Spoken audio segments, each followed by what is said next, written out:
Hi, എല്ലാവരും സുഖമായിട്ടിരിക്കണോ? ഞാനും മോളൊക്കെ സുഖമായിട്ടിരിക്കണം കേട്ടോ. ഇന്നലത്തെ നോമ്പ് തുറൻ്റെ വീഡിയോയാണ് ഇട്ടത്. അപ്പോൾ ഇന്നലെ നോമ്പ് തുറക്ക് നമുക്ക് പത്തിരിയും പൊറാട്ടയും ഉണ്ടായിരുന്നു. പത്തിരി നമ്മൾ വീട്ടിലുണ്ടാക്കിയതാണ് കേട്ടോ.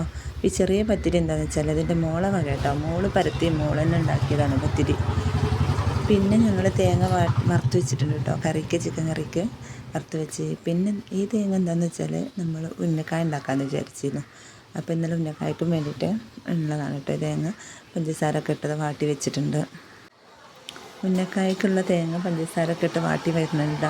പിന്നെ മോൾക്ക് നോമ്പുണ്ടായിരുന്നു. അപ്പം മോൾക്ക് നോമ്പുണ്ടാകുമ്പോൾ നമ്മൾ എല്ലാം എന്തെങ്കിലുമൊക്കെ ഉണ്ടാക്കും. അല്ലെങ്കിൽ അങ്ങനെ ഒന്നും ഉണ്ടാക്കുന്നില്ല കേട്ടോ, പൊരിക്കടി ഐറ്റംസൊന്നും.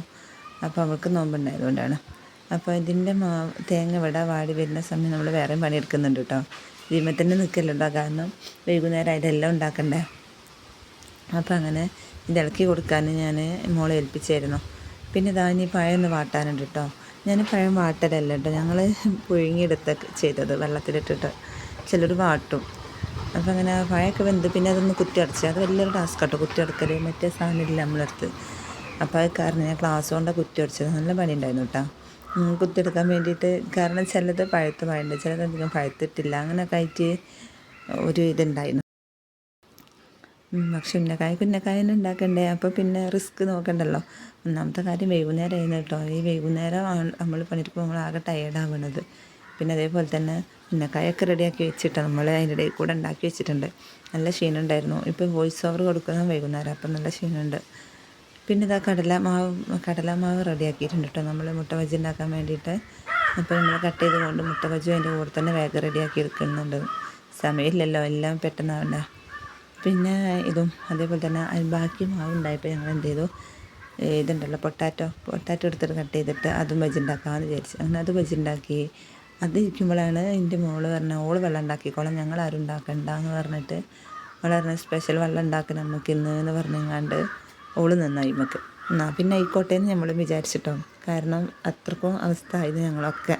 ഓൾക്കും നോമ്പുണ്ട് കേട്ടോ. അവൾക്ക് നോമ്പുണ്ടായി പിന്നെ ഓള് പറയുന്ന പോലെ നിൽക്കണം, അങ്ങനെയൊക്കെ ഒരു ഇതുണ്ട് ഓളത്. അപ്പോൾ ഞാൻ ഉണ്ടാക്കിക്കോളാം, നിങ്ങളാരും വരണ്ടെന്ന് പറഞ്ഞ്. അങ്ങനെ പിന്നെ ചില കാര്യം നമ്മൾ റെഡിയാക്കി കൊടുക്കും എന്തെങ്കിലുമൊക്കെ. അത് പിന്നെ അവൾ ഒറ്റയ്ക്ക് തന്നെ ഉണ്ടാക്കിയ കേട്ടോ. അങ്ങനത്തെ ഒക്കെ പണി നല്ല ഇഷ്ടമാണ് അവൾക്ക്. ഞങ്ങളെ ഏൽപ്പിക്കാത്തതാണ് പ്രശ്നം. അപ്പോൾ അങ്ങനെയൊക്കെയാണ്. അങ്ങനെ അവൾക്ക് എൻ്റെ അമ്മ പറയും സ്കൂളുണ്ടെന്നുണ്ടെങ്കിൽ സുഖമാണ്, സ്കൂളില്ലെങ്കിൽ അവളെ കൊണ്ട് ബുദ്ധിമുട്ടാണ്. അടുക്കളയിൽ വന്നാൽ നമ്മളെന്തെങ്കിലും പണിൻ്റെ അവൾക്ക് എല്ലാ പണിയെടുക്കണം.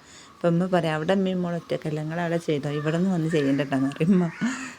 കാരണം മറ്റുള്ളവർക്ക് പണി കൂടുതലാക്കി വെക്കും, ഓരോന്നിൻ്റെ ഇടയിൽ കൂടെ കാട്ടി വെച്ചിട്ട്. പത്തിരിൻ്റെ ഇത് മാവ് എടുത്താൽ തുടങ്ങും ഓൾക്ക്. പത്തിരി പരത്തണം, ഓൾക്ക് ചുടണം, ഓൾക്ക് അങ്ങനത്തെ ഒരു സ്വഭാവമുണ്ട്. ഇപ്പോൾ കുറേയൊക്കെ അങ്ങനെ മാറി തുടങ്ങും. ഞാൻ സമ്മതിക്കില്ല അവിടെ നിന്ന്. അപ്പോൾ ഇവിടെ നിന്ന് അമ്മാനെ സോപ്പിട്ടിട്ട് ഇവിടെ നിന്നാണ് ഇതൊക്കെ പണിയാൾ ചെയ്യൽ. അങ്ങനെ അവളെ ഇതുണ്ടാവില്ലോ, എന്താ അതിൻ്റെ പേര് എനിക്കറിയില്ല കേട്ടോ. ഒരു വെള്ളം ഉണ്ടാക്കി അയക്കാൻ ആപ്പിളൊക്കെ മുറിച്ചിട്ട് നല്ല ടേസ്റ്റ് ഉണ്ടായിരുന്നു കേട്ടോ. വെള്ളമൊക്കെ സൂപ്പറായിരുന്നു. എല്ലാവരും അങ്ങനെ ഉണ്ടാക്കുന്നതാണോ. അപ്പോൾ നോമ്പിന് നമുക്ക് തണുത്ത എന്തെങ്കിലും വെള്ളം കിട്ടിയാൽ മതിയല്ലോ, അങ്ങനത്തെ ഒരു അവസ്ഥയാണ്. അപ്പോൾ ഓള് വെള്ളം ഉണ്ടാക്കിയപ്പോൾ പിന്നെ ഓക്കെ എന്ന് പറഞ്ഞു. പിന്നെ ഞങ്ങൾ എന്തായിരുന്നു ഫ്രൂട്ട്സിനെ കട്ട് ചെയ്തിട്ടൊന്നുണ്ടായിരുന്നു കേട്ടോ. അങ്ങനെ പിന്നെ ഈ വെള്ളം തന്നെ. പിന്നെ ലൈം ഉണ്ടാക്കി വീട്ടുകാർ. ലൈമില്ലാത്തൊരു പരിപാടിയില്ല, കാരണം ഇവിടെ ചായ ഇപ്പം മാത്രമേ കുടിക്കുള്ളൂ. ഞങ്ങൾക്കാർക്കും ചായ പറ്റില്ല ചൂടിന്. ഞങ്ങളെല്ലാവരും ലൈമും വെള്ളമാണ് നോമ്പ് തുറക്കുന്ന സമയത്ത്. അങ്ങനെ ഞങ്ങൾ ചെയ്യൽ. അപ്പോൾ അവളാണെങ്കിൽ അരിഞ്ഞിട്ടാവണില്ല. അപ്പോൾ ഞാൻ അവളോട് പറഞ്ഞു, ഞാൻ അരിഞ്ഞോളം അങ്ങോട്ട് താന്ന് പറഞ്ഞിട്ട് സമ്മതിക്കണില്ല. പിന്നെ അവൾ ഒറ്റയ്ക്ക് തന്നെ അരിയണം, അവൾക്ക് ഒറ്റയ്ക്ക് ചെയ്യണമെന്നും പറഞ്ഞുകൊണ്ട്. ഇത് പിസ്തൻ്റെ ഫ്ലേവർ ഉണ്ടാവുമല്ലോ, അതാണ്. അപ്പോൾ പിസ്തൻ്റെ ഫ്ലേവർ ഒഴിച്ച് അവൾ അങ്ങനെ അവളിതാ ഒരു വെള്ളം ഉണ്ടാക്കിയിട്ടുണ്ട്. പക്ഷെ കുറച്ച് വെള്ളം നീണ്ടു പോയിട്ടാണ്, പാല് കുറവായതുകൊണ്ട് അവൾ പാലിക്ക് വെള്ളം ഒഴിച്ചത്. പിന്നെ ഞങ്ങൾ വന്നത് സെറ്റാക്കി, പാല് കുറച്ചും കൂടി ഒഴിച്ചങ്ങാണ്ട് വന്ന് സെറ്റാക്കി കൊടുത്തു. അങ്ങനെയാണ് ഞങ്ങൾ നോമ്പ് തുറൻ്റെ.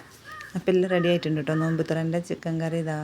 പിന്നെ അതുപോലെ തന്നെ അവളുണ്ടാക്കിയ വെള്ളം, അതിന് പേരൊന്നും എനിക്കറിയില്ല കേട്ടോ, എന്താണെന്നുള്ളത് പറയാൻ.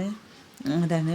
പിന്നെ മുട്ട ബജി, പിന്നെ പത്തിരി, പിന്നെ ഉന്നക്കായ, ഇതൊക്കെ തന്നെ. ഇത്രയൊക്കെ തന്നെ കേട്ടോ. അൽഹംദുലില്ലാ റാഹത്ത്, ഇത്രയൊക്കെ തന്നെ റാഹത്ത്. പിന്നെ ഇപ്പം എന്തോ ചട്ടിപ്പത്തിരി ഉടനെയാണ്, അല്ല അതന്നെ ചട്ടിപ്പത്തിരി ഇറച്ചിൻ്റെ കേട്ടോ, മധുരമുള്ളതല്ല. അപ്പോൾ അത് ഉണ്ടായിരുന്നു, അത് മുറിച്ച് വെച്ചു. 2 കഷ്ണം കൊടുന്നിരുന്നു, അപ്പോൾ അത് മുറിച്ച് വെച്ചു. അങ്ങനെയൊക്കെ തന്നെ. കറി ചിക്കനായിരുന്നു കേട്ടോ. ഞങ്ങൾ വറുത്തരച്ചതാണ്, തോന ആൾക്കാരുള്ളതല്ല. അപ്പോൾ പിന്നെ വറുത്തരച്ച്. പിന്നെ പൊറോട്ട ഉണ്ടായിരുന്നു. പത്തിരി വേണ്ടാത്തവർക്ക് പൊറോട്ട എടുക്കാമെന്നും പറഞ്ഞിട്ട് അങ്ങനെ അപ്പോൾ ഇതൊക്കെ തന്നെ നമ്മൾ നോമ്പ് തുറ. പിന്നെ പ്രത്യേകിച്ച് ഫ്രൂട്ട്സൊന്നും കട്ട് ചെയ്തിട്ടില്ല കേട്ടോ. പിന്നെ കുമ്മട്ടി മാത്രം, വത്തക്കല്ലേ, വത്തക്ക മാത്രം നമ്മൾ കട്ട് ചെയ്ത് വെച്ചിട്ടുള്ളൂ. മറ്റുള്ളതൊന്നും കട്ട് ചെയ്തിട്ടില്ല. പിന്നെ കാരണം ഇതൊക്കെ കൂടി ഉണ്ടാകുമ്പോൾ തന്നെ തിന്നാൽ പോകില്ലല്ലോ.